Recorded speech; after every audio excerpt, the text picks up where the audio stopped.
eto mga dilawan mga kababayan, katulad nitong si Hontiveros, nitong si Jokno, at nitong si Bam Aquino mga kababayan ay binastos po ng mga taga-suporta nitong si Digong dyan po sa Cebu mga kababayan. Kasi sabi po dito sa Pinoy Trend, ipapakita ko din yung video sa inyo mamaya. Sabi po dito, Hontiveros, Jokno, and Aquino receive heckling from Duterte supporters in Cebu. Sabi dito mga kababayan, eto daw, wait lang may ads lang.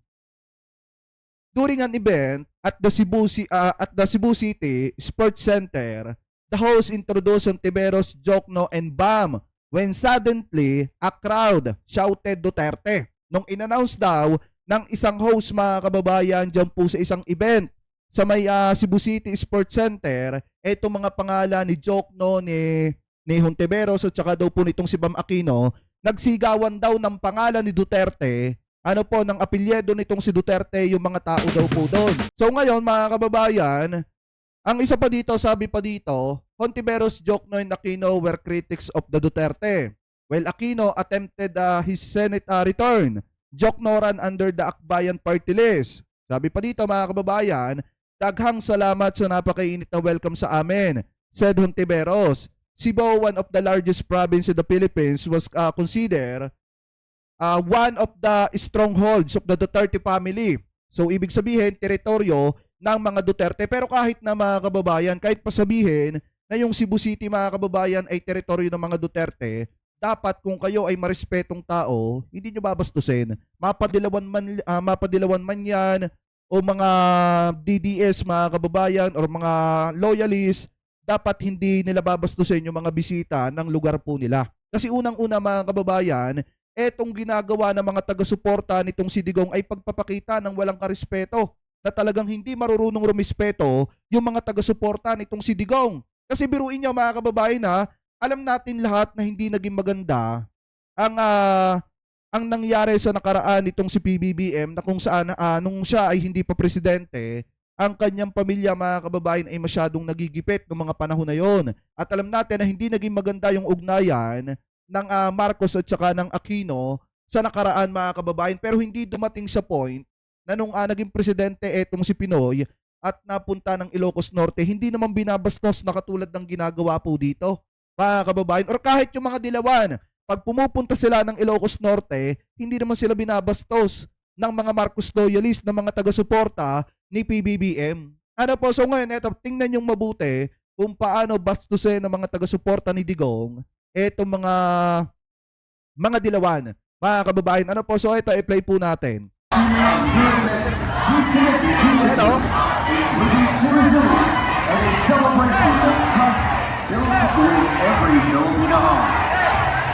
With every wave, Eurotex echoes your promise of sustainability, ensuring that every Eurotex product is crafted with care for the environment.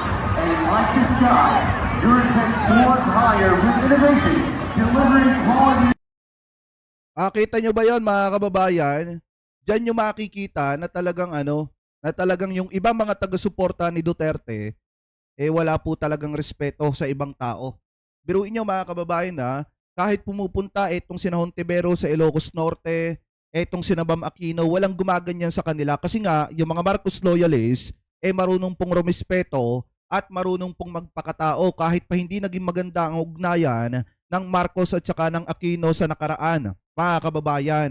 Pero kapag pumupunta yung mga dilawan, hindi naman binabastos ng ganyan sa Ilocos. Eto, nakakapagtaka nga lang dahil nung pumunta itong sina Hontiveros, Jokno, at saka itong sina Bam Aquino, dyan po sa Cebu, binastos ng mga taga-suporta nitong si Duterte. Oo, alam naming lahat, teritoryo nyo yan, pero sana naman alam nyo din yung salitang pagrespeto sa iba. Di ba mga kababayan?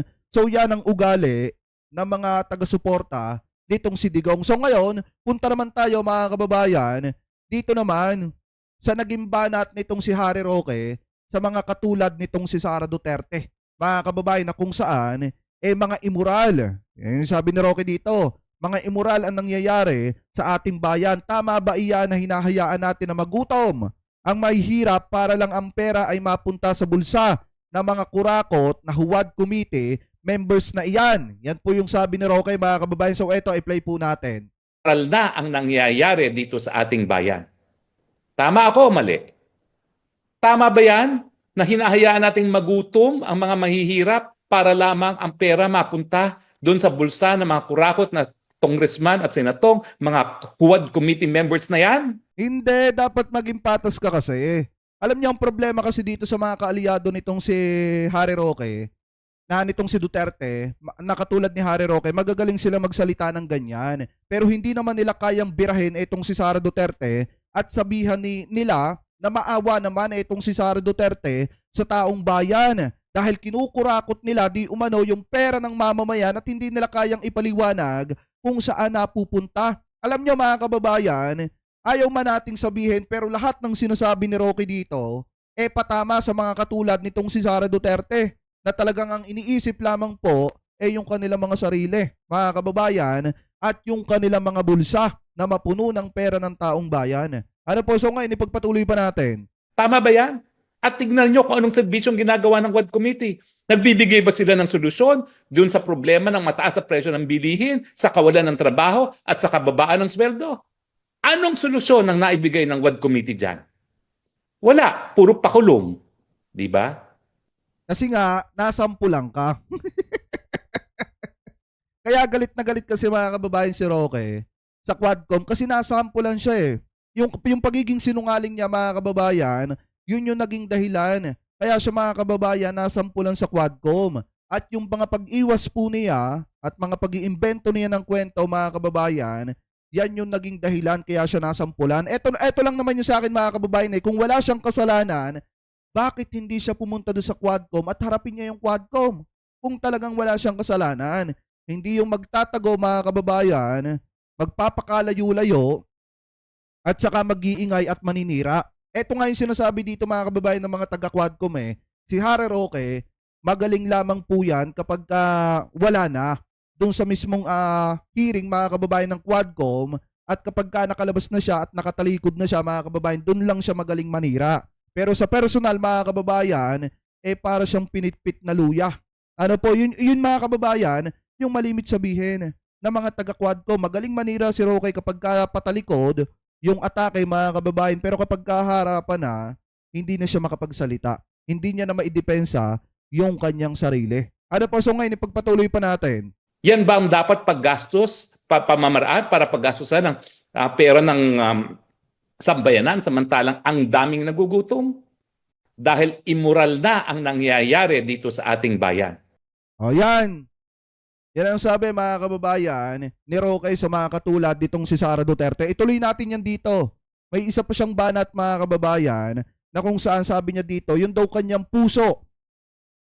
Talagang ang puso daw niya ay nahuhulog sa sahig. Wala na talaga tayong maaasahan sa mga politiko kapag pera-pera.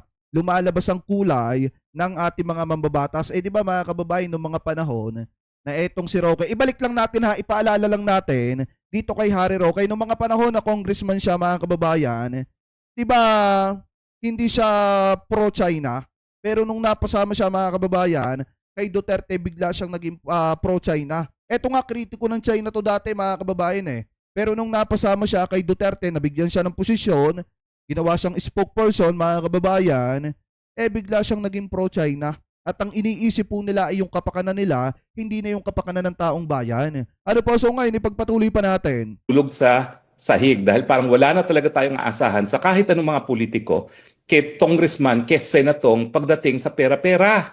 Talaga naman pag pera-pera, lumalabas ang tunay na kulay ng ating mga mambabatas.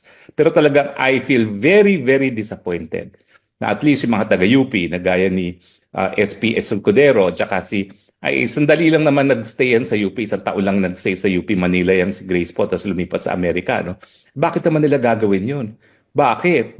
Dahil nga doon sa mga kinita nila na halos na doble ang budget ng Senado at saka yung AKAP na tagto 200 million sila. Ang cheap naman nila kung yan lang ang kapayaran nila para sa isang maanumalyang budget. Talagang ang Yan yung mga patama ni Roque mga kababayan sa mga katulad itong si Sara. Alam nyo kasi, ganito lang kasi yan mga kababayan eh.